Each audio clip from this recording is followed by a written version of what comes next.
Good morning all of. आज हमारा topic है कारक। हिंदी ग्रामर में हम पढ़ेंगे। आज व्याकरण में नया टॉपिक शुरू करेंगे हमारा कारक। ठीक है, देखते हैं कारक की परिभाषा, भेद, किसे कहते हैं कारक। कारक की परिभाषा देखते हैं। सबसे पहले संज्ञा या सर्वनाम के जिस रूप से उसका संबंध क्रिया के साथ जाना जाए। कैसे? यानी क्रिया, संज्ञा या सर्वनाम का संबंध किसके साथ जाना जाए? क्रिया के साथ जाना जाए, उसे कारक कहते हैं। यानी संज्ञा या सर्वनाम के जो शब्द हैं उनका संबंध वाक्य में आने वाली क्रिया के साथ किस प्रकार से प्रकट हो रहा है, उस रूप को जानना ही कारक कहलाता है। ठीक है, अब कारक को प्रकट करने के लिए जिन चिन्हों का प्रयोग करते हैं, हम जिन चिन्हों का प्रयोग करते हैं उन्हें कारक चिन्ह कहते हैं। उन्हें विभक्ति चिन्ह भी कहते हैं और उन्हें परसर्ग भी कहा जाता है। अगर प्रश्न में कारक चिन्ह न देकर विभक्ति चिन्ह दे या विभक्ति चिन्ह न देकर परसर्ग शब्द का प्रयोग किया जाए तो असमंजस की स्थिति नहीं होनी चाहिए। परसर्ग ही विभक्ति चिन्ह कहलाते हैं। ठीक है, आजकल जब प्रश्न आता है तो प्रश्न में विभक्ति चिन्ह न पूछकर परसर्ग पूछा जाता है। ठीक है, तो परसर्ग का मतलब ही कारक चिन्ह होता है। इस शब्द को आप याद रखिएगा। जैसे मनोज ने सेब खाया। अब यहाँ पर खाया क्रिया है, संज्ञा या सर्वनाम? संज्ञा क्या है? मनोज। अब यहाँ परिभाषा कह रही है संज्ञा या सर्वनाम के जिस रूप से उसका संबंध क्रिया के साथ स्पष्ट हो जाए। खाया किसने, किसका संबंध प्रकट हो रहा है? राम का। हमें इन कारक चिन्हों की सहायता से ये पता चलता है कि इस संज्ञा या सर्वनाम का संबंध क्रिया के साथ कैसा है। अर्थात मनोज जो संज्ञा या सर्वनाम है वो कर्ता है, कारक है, संप्रदान है, क्या है? तो जब इसका संबंध क्रिया के साथ प्रकट होता है और जिस रूप से हो रहा है, इस ने से हो रहा है, तो ये जो है वो कारक चिन्ह कहलाते हैं और यही जो है वो क्या है?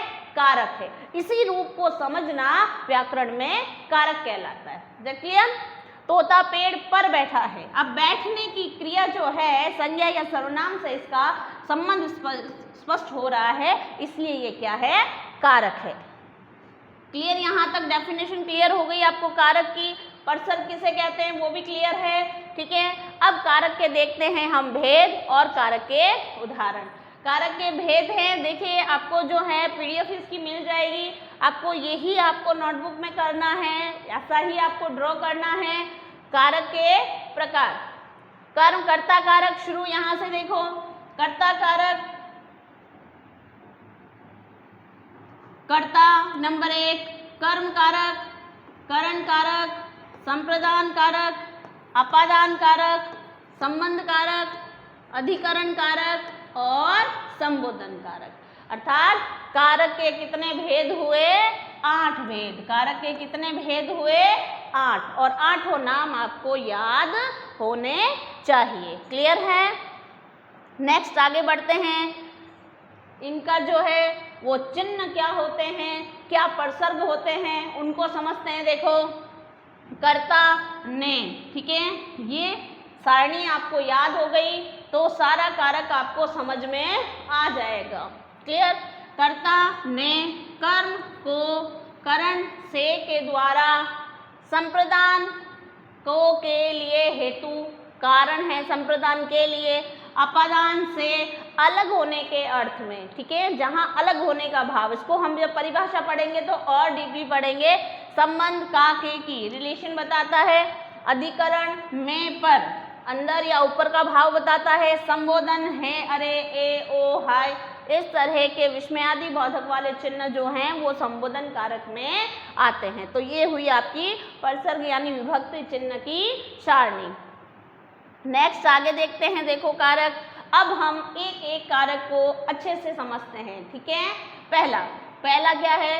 कर्ता कारक, जो प्रथम विभक्ति होती है। ठीक है, अब कर्ता कारक में सीधा सा देखो, आपको नाम के अनुसार आधी परिभाषा याद हो जाती है। अगर आपको नाम याद है तो आधी परिभाषा क्लियर हो गई। अब आधी देखते हैं। देखो वाक्य में जो कार्य करता है उसे कर्ता कहते हैं। हम वाक्य में उद्देश्य और विधेय पढ़ा, हमें कर्ता के बारे में ज्ञान है, कर्ता क्या होता है तो सब्जेक्ट। वाक्य में जो कार्य करता है उसे कर्ता कहते हैं, अर्थात वाक्य के जिस रूप से क्रिया के करने वाले का पता चलता है कि क्रिया कौन कर रहा है, करने वाला कौन है, तो वह कर्ता कारक कहलाता है।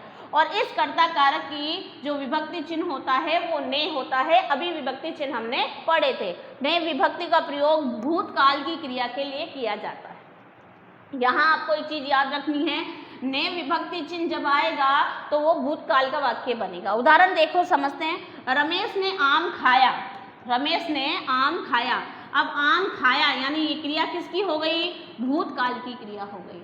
जब भूतकाल की क्रिया होगी तो ने विभक्ति चिन्ह का प्रयोग होगा। ठीक है, कृष्ण ने सुदामा की सहायता की, सहायता की तो क्या हो गया, भूतकाल हो गया। ठीक है, ने परसर्ग का प्रयोग हुआ, ने परसर्ग का। ठीक है, राम ने पत्र लिखा यानी लिख दिया, भूतकाल, और ने परसर्ग का इस्तेमाल हुआ। अब यहाँ देखिए, वर्तमान और भविष्य काल के लिए परसर्ग नहीं लगता, हालांकि वो कर्ता कारक होगा, लेकिन परसर्ग यानी किसी भी विभक्ति चिन्ह का प्रयोग नहीं होगा। कब नहीं होगा, जब वाक्य वर्तमान और भविष्य काल में होगा। देखिए, बालक लिखता है, कर्ता कारक है कि किसने लिखा, बालक ने। लिखने का काम कौन कर रहा है, बालक, लेकिन लिखता है, वर्तमान काल है, तो वर्तमान काल में किसी प्रकार का कारक चिन्ह नहीं आया। भविष्य में ले लो, बालक लिखेगा, बालक लिखेगा, भविष्य काल है, लिखने वाला कर्ता प्रकट हो रहा है, लेकिन क्या नहीं है, परसर्ग नहीं है। क्लियर, तो यहाँ कर्ता कारक है, देखो कि कर्ता कारक का प्रयोग जो है भूतकाल में होता है परसर्ग चिन्ह का, और जब परसर्ग चिन्ह नहीं होते, कर्ता कारक है, तो वो वर्तमान और भविष्य काल होता है। क्लियर, अगला देखते हैं। देखो, कर्म कारक। ठीक है, कर्ता ने कर्म को। अब कर्म को वाक्य में जिस संज्ञा या सर्वनाम शब्द पर क्या है कि वाक्य में जिस संज्ञा या सर्वनाम शब्द पर क्रिया का फल पड़ता है, क्रिया का प्रभाव पड़ता है। ठीक है, क्या पड़ता है, क्रिया का प्रभाव पड़ता है, जिस पर, यानी कर्ता ने, वो तो कर्ता था जो कर रहा है, अब क्रिया का प्रभाव किस पर पड़ता है, वो कर्म कारक कहलाता है। जैसे राधा रेखा को समझाती है, समझाना, समझाने का प्रभाव किस पर पड़ रहा है, रेखा को। किसको, रेखा को। तब इसमें क्या है, नीलम ने चादर को झाड़ा, अब झाड़ने की क्रिया हो रही है, प्रभाव किस पर आ रहा है, चादर पर। क्लियर, तो क्या लिखेंगे कि यहाँ पर एक नोट लगाकर लिखिएगा कि कर्म कारक को पहचानने के लिए क्रिया में क्या और किसको प्रश्न लगाकर पूछा जाए, प्रश्न पूछा जाए। अगर उसका उत्तर मिला, जैसे हमने कहा रेखा को समझाती है, प्रश्न किया हमने किसको समझाती है, तो क्या हुआ, रेखा को, और किसको झाड़ा यानी चादर को। तो जब प्रश्न का आंसर निकलता है तो क्या कहलाएगा, कर्म कहलाएगा। वही शब्द जो हमें उत्तर दे रहा है वो हमारा कर्म कारक होगा। क्लियर, नेक्स्ट देखिए अगला कारक। अगला है करण कारक। करण क्या है, से द्वारा। करण एक साधन के रूप में प्रयुक्त होता है। यहाँ पर करण क्या है, एक साधन है। से एक और में आएगा अपादान से अलग, उसमें से अलग होने का भाव है, और इसमें से साधन है। जैसे मैं कलम से लिखती हूँ, तो मेरा लिखने का जो साधन है वो क्या है, कलम है। क्लियर, ओके, देखते हैं। करण शब्द का अर्थ होता है साधन। ठीक है, करण का मतलब ही क्या है, साधन है। ठीक है, तो साधन, कर्ता जिस साधन या जिस माध्यम से कार्य करता है उस साधन को करण कारक कहते हैं। जैसे वैशाली ने पानी से पत्ते साफ किए, तो पत्ते साफ किए किससे, क्या साधन लिया, तो पानी से, तो ये क्या हुआ, करण कारक। करण कारक की विभक्ति से द्वारा के साथ होती है। ठीक है, जैसे मैंने मोहन के द्वारा संदेश भेजा, संदेश भेजने का कार्य जो है वो किस साधन के माध्यम से हो रहा है, मोहन के माध्यम से, मोहन के साथ जो है के द्वारा संदेश भेजा। तो यहाँ करण क्या है, साधन के रूप में प्रयुक्त होता है।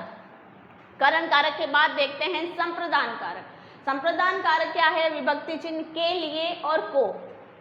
वाक्य में कर्ता जिसके लिए क्रिया करता है, अब जो क्रिया कर रहा है वो किसके लिए हो रही है अथवा जिसको कुछ देता है, को वर्ड का प्रयोग हो रहा है, वहाँ संप्रदान कारक होता है। जैसे अतिथि वेदांत के लिए उपहार लाए, अब के लिए उपहार लाना जो क्रिया हुई वो किसके लिए की जाए, वेदांत के लिए, किसके लिए, वेदांत के लिए, तो क्या हुआ ये संप्रदान कारक। मोहन ने राम को पुस्तक दी, मोहन ने राम को पुस्तक दी, अब पुस्तक देने का कार्य हुआ, किसको दी, राम को दी, राम को यानी राम के लिए दी, राम के लिए ही दी तो राम को पुस्तक दी, तो यहाँ हमारा होता है संप्रदान कारक। ठीक है, नेक्स्ट देखते हैं, देखो अपादान कारक। मैंने पहले बताया से का भाव आएगा अपादान में और से का भाव एक और आता है करण कारक में, जिसमें करण में से क्या है, साधन है, और इसमें अपादान अलग होने का भाव है। देखते हैं, संज्ञा और सर्वनाम के जिस रूप से अलग होने और तुलना करने का पता चलता है, किसी से अलग होने का भाव या हम दो में क्या करते हैं, तुलना करते हैं। ठीक है, वहाँ इसमें इसके अतिरिक्त इसमें डर का, लजाने का, दूरी के लिए भी से का प्रयोग किया जाता है। उदाहरण देखते हैं, जैसे रमेश साइकिल से गिर गया, अब साइकिल से अलग होने का भाव, पेड़ से पत्ता गिरा, पत्ता पेड़ पे था लेकिन अब उससे अलग हो गया, अलग होने का भाव अपादान कारक कहलाता है। ममता राधा से पतली है, इसमें तुलना कर रहे हैं, एक की राधा की तुलना, ममता की तुलना राधा से, तो पतली है से पतली है, तो इसमें बताया था अभी कि अपादान कारक होता है, इसमें अलग होने या तुलना का भाव आता है, तो यहाँ क्या हो जाता है, अपादान कारक। ठीक है, नेक्स्ट देखते हैं, नेक्स्ट है संबंध कारक। संबंध कारक यहाँ रिलेशन बताता है कि संबंध का के की। ठीक है, जैसे संज्ञा अथवा सर्वनाम के जिस रूप से उसका संबंध वाक्य के दूसरे संज्ञा या शब्दों के साथ प्रकट होता है, उस रूप को संबंध कारक कहते हैं। जैसे राधा की बहन का आज जन्मदिन है, अब आज जन्मदिन किसका है, राधा की बहन का, उससे इसका क्या है, संबंध है। अर्जुन का पुत्र पंकज है, अर्जुन का पुत्र पंकज है, पंकज का अर्जुन से क्या है, काके की रेरारी, संबंध प्रकट कर रहा है। ये काके की शब्द जो है वो संबंध को प्रकट करते हैं, और जहाँ संबंध प्रकट होता है, जिन शब्दों से संबंध प्रकट होता है वहाँ संबंध कारक होता है। नेक्स्ट देखो अधिकरण कारक। अधिकरण कारक विभक्ति है में और पर, में भीतर का भाव, पर ऊपर का भाव, कहते हैं ना छत पर कबूतर बैठा है, तो पर यानी ऊपर का भाव। देखो संज्ञा के जिस रूप से